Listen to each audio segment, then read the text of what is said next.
Hello students, welcome back to account classes. आज की इस वीडियो में हम आपको जर्नल के बारे में बताएंगे। पिछली वीडियो में हमने 4 जर्नल एंट्री आपको करके दिखाई थी। उसी के कंटिन्यूएशन में आज हम इस क्वेश्चन को पूरा करेंगे। और हमने आपको गोल्डन रूल बताए थे।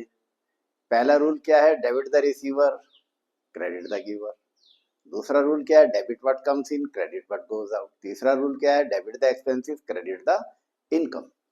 तो चलिए इसी कंटिन्यूशन में अब हम सवाल करते हैं। गुड्स सोल्ड फॉर कैश, नकद माल बेचा तो क्या आया हमारे पास? कैश आया, तो कैश को डेबिट करेंगे, डेबिट व्हाट कम्स इन। और क्या गया दुकान से बाहर?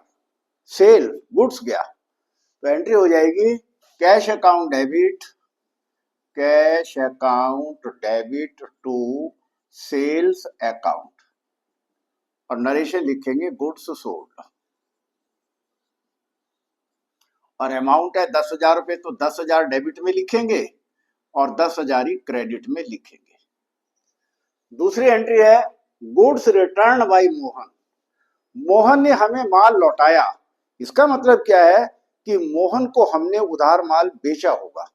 तो बेचा हुआ जब माल वापस आता है तो उसे कहते हैं सेल्स रिटर्न। तो डेबिट व्हाट कम्स इन, यानी कि sales return debit, sales return account debit और टू मोहन, मोहन से माल वापस आया। और यहां लिखेंगे नरेशन में गुड्स रिटर्न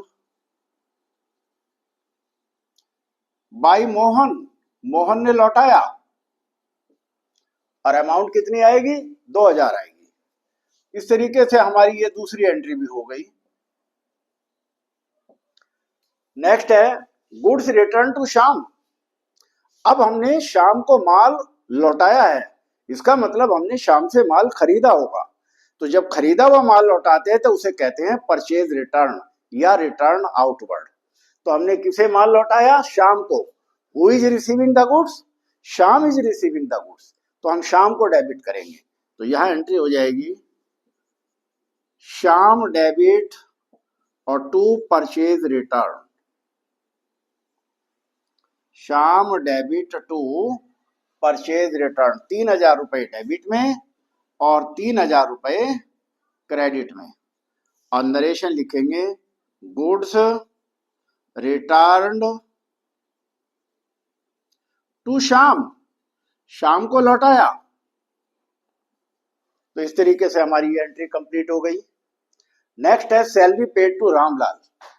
बड़ी इंपॉर्टेंट एंट्री है और ये मैं अक्सर बोलता हूं। सैलरी पेड टू रामलाल, बच्चे क्या गलती करेंगे कि रामलाल को सैलरी मिली, रामलाल को डेबिट कर देंगे, जो कि गलत है। हमारा बिजनेस का एक्सपेंसेस का एक हेड है, उसे कहते हैं सैलरीज। तो डेबिट द एक्सपेंसेस, सैलरी को डेबिट करेंगे तो एंट्री हो जाएगी salaries account debit, salaries account debit to cash.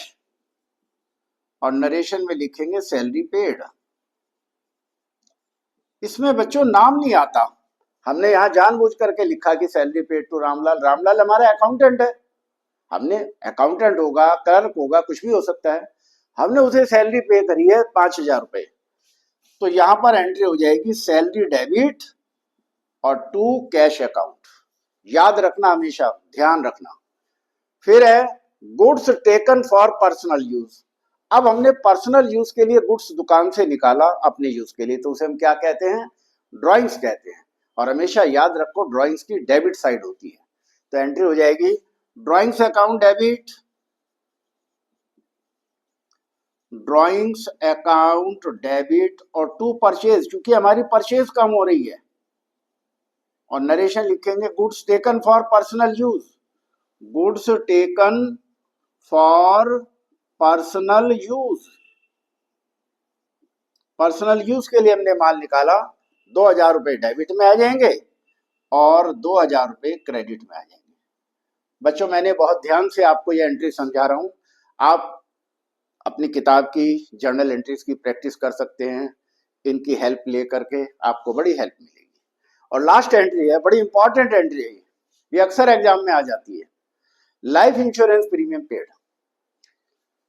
Life insurance premium क्या है? हमारा अपनी लाइफ का बीमा है, तो इसका मतलब ये हमारा पर्सनल एक्सपेंसेस हुआ। तो एंट्री होनी चाहिए drawings account debit to cash.